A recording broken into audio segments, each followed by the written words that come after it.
আলহামদুলিল্লাহি ওয়া কাফা ওয়া সালামুন আলা ইবাদিহিল্লাযীনা ইসতাফা আম্মা বা'দ ফাআউযু বিল্লাহি মিনাশ শাইতানির রাজীম বিসমিল্লাহির রহমানির রহিম। সুপ্রিয় দর্শক শ্রোতা, যারা যেখান থেকে দেখছেন সকলকে পবিত্র মাহে রমাদানুল মুবারকের শুভেচ্ছা ও অভিনন্দন এবং সালাম। আসসালামু আলাইকুম ওয়া রাহমাতুল্লাহ। সুপ্রিয় দর্শক শ্রোতা, আজকে আমরা জানব রমজানের রোজা রাখার কারণে রোজাদারদেরকে আল্লাহ তাআলা যে সকল পুরস্কারে পুরস্কৃত করবেন সে সকল পুরস্কার সম্পর্কে জানব। আমরা জানি রোজা হচ্ছে ইসলামের 5টি গুরুত্বপূর্ণ স্তম্ভের অন্যতম একটি স্তম্ভ, অন্যতম একটি ইবাদত। এই ইবাদতটির ব্যাপারে স্বয়ং রাসূল সাল্লাল্লাহু আলাইহি ওয়াসাল্লামের মাধ্যমে আল্লাহ তাআলা জানিয়ে দিচ্ছেন, এই রোজা যদি কেউ রাখে আস-সাওমু লি ওয়া আনা আজজি বিহি, আল্লাহ তাআলার ঘোষণা হচ্ছে এই রোজা হচ্ছে আমার জন্য, ইহার জাযা, ইহার প্রতিদান, ইহার পুরস্কার স্বয়ং আমি আল্লাহ তাআলাই নিজেই দিব। রোজা এমন একটি ইবাদত যার ইবাদতের প্রতিদান আল্লাহ তাআলা স্বয়ং নিজেই দিবেন।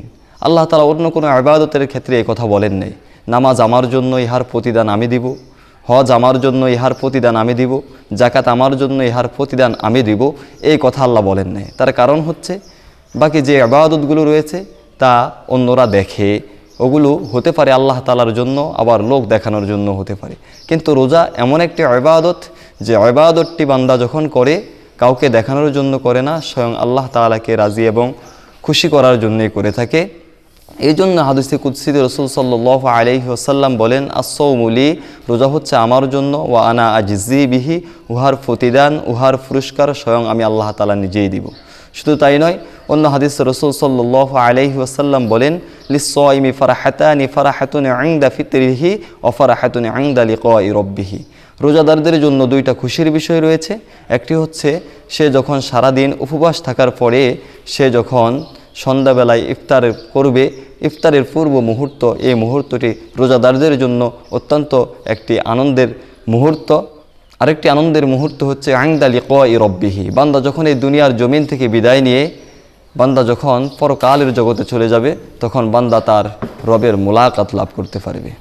রোজাদারদের জন্য এটা হচ্ছে দ্বিতীয় নম্বর খুশি, যে তারা এই দুনিয়ার জমিন থেকে চলে যাওয়ার পরে তারা তাদের রবের মুলাকাত, রবের সাক্ষাৎ লাভ করতে পারবে। আমরা জানি সমস্ত জান্নাতীকে আল্লাহ তাআলা জান্নাত দিয়ে দিবেন, আর তাদেরকে জিজ্ঞাসা করা হবে তোমাদের আর কিছু চাওয়ার আছে নাকি।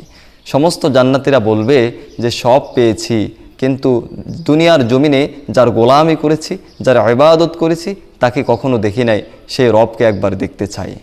আমরা জানি তখন এই সকল রোজাদাররা সেই রবকে দেখতে পারবে যারা তাদের দুনিয়ার জীবনটা আল্লাহ তাআলা ইবাদতের মধ্য দিয়ে ব্যয় করেছে। সম্মানিত প্রিয় উপস্থিতি, তাদের অবস্থাটা সেদিন কেমন হবে আল্লাহ তাআলা কোরআনুল কারীমের মধ্যে বলেন, উজুহু ইয়াওমাইযিন নাদিরা, সেদিন তাদের মুখমণ্ডল হবে উজ্জ্বল, উদ্ভাসিত। ইলা রাব্বিহা নাদিরা, তারা তাদের রবের দিকে এক দৃষ্টিতে তাকিয়ে থাকবে, এমন দৃষ্টিতে তাকিয়ে থাকবে কিয়ামতের কঠিন মুসিবতের দিনে হাজার হাজার বছর চলে যাবে, তাদের একটা চোখের পলকও নড়বে না, তারা তাদের রবের দিকে তাকিয়ে থাকবে। সম্মানিত প্রিয় উপস্থিতি, 1 নম্বর পুরস্কার হচ্ছে রোজাদারদের জন্য তারা তাদের রবের সাক্ষাৎ লাভ করতে পারবে। রোজাদারদের জন্য দ্বিতীয় নম্বর খুশি হচ্ছে কিয়ামতের কঠিন মুসিবতের দিনে যখন মানুষগুলা ইয়া নাফসি, ইয়া নাফসি বলতে থাকবে, সেদিন রোজাদাররা আনন্দ চিত্তে হাসরের ময়দানে খাওয়া দাওয়া করবে, পানাহার করবে। হাসরবাসীরা ঈর্ষান্বিত হয়ে বলবে, এরা কারা, আজকে আমাদের এই বিপদের দিনে, আমাদের এই দুশ্চিন্তা, আজকে আমরা হতাশা অবস্থায়, পেরেশানি অবস্থায় রয়েছি, এই মুহূর্তে তারা খাওয়া দাওয়া করছে, এরা কারা। সেদিন ফেরেশতারা তাদেরকে বলবে, এরা হচ্ছে সেই ব্যক্তি যারা দুনিয়ার জমিনে না খেয়ে আল্লাহ তাআলার এক গুরুত্বপূর্ণ ইবাদত সিয়াম সাধনা করেছে, রোজা রেখেছে, এই জন্য আল্লাহ তাআলা আজকে এই কিয়ামতের ময়দানে তাদেরকে খাওয়ারের ব্যবস্থা করে দিয়েছেন। এটি হচ্ছে রোজাদারদের জন্য দ্বিতীয় নম্বর একটি পুরস্কার। রোজাদারদের জন্য তৃতীয় নম্বর যে পুরস্কারটি রয়েছে সেটা হচ্ছে হিসাব নিকাশের পরে রোজাদারদেরকে একটি জান্নাতের দরজা থেকে আহ্বান করা হবে, যে জান্নাতের দরজার নাম হচ্ছে রায়ান। রায়ান নামক দরজা থেকে তাদেরকে আহ্বান করা হবে এবং তারা সেই দরজা দিয়ে আল্লাহ তাআলার জান্নাতে প্রবেশ করবে। এটা হচ্ছে রোজাদারদের জন্য তৃতীয় নম্বর পুরস্কার। তাহলে রোজাদারদের জন্য স্পেশালভাবে আল্লাহ তাআলা 3টি পুরস্কার রেখেছেন। 1 নম্বর পুরস্কার হচ্ছে তারা আল্লাহ তাআলার সাক্ষাৎ লাভ করবে।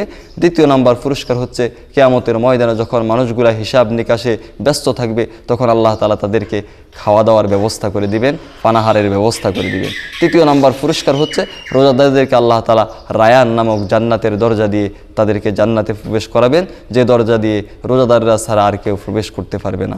অতএব সে রমজান মাস আমাদের কাছে উপস্থিত। এই মাসে আমরা প্রত্যেকটি রোজা রেখে আল্লাহ তাআলার সেই প্রিয় বান্দাদের অন্তর্ভুক্ত হয়ে আমরাও যেন সেই 3টি পুরস্কারে পুরস্কৃত হতে পারি, এই কামনা করে আজকের জন্য এখানে বিদায় নিচ্ছি। আসসালামু আলাইকুম ওয়া রাহমাতুল্লাহি ওয়া বারাকাতুহু।